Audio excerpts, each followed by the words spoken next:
Magandang araw sa inyo mga katsambalay. Mag-update lang po ako dito sa mga alaga natin ngayong off season. So ito na po sila, 2 months old. So yung mga nag-inquire, ayan po, pwede na po natin i-release tong ganitong edad natin. So ayan sila, mga healthy po. So ito yung iba mga katsabaline.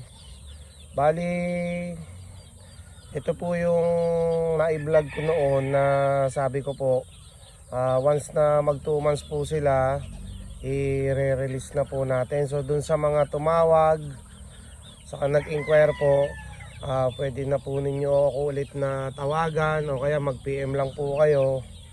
Pa-flash ko na lang po dito yung Facebook ko o kaya yung messenger ko po.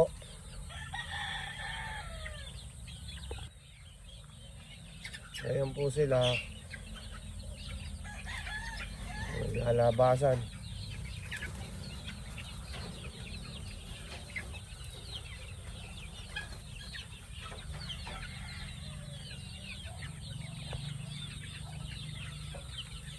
Ayan sila mga katsambalay, lahat sila mga masisigla.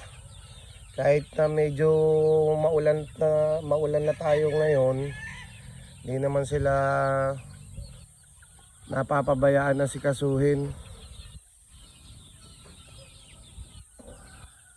So ayan mga katsambalay, yung update natin. Dun sa mga interesado po, pwede nyo na po akong i-text o kaya tawagan, i-PM kung ano pong bloodline yung kailangan nyo.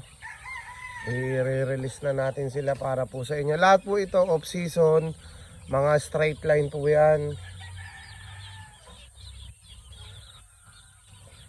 Yan, mapapansin nyo may mga gray tayo. Yan yung mga Paul Spark natin.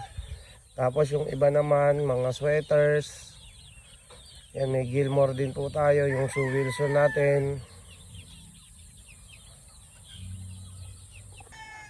Yan po muna yung maiksing update ko para po sa karagdagang info.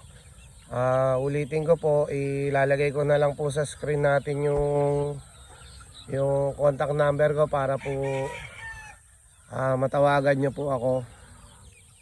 Maraming salamat po.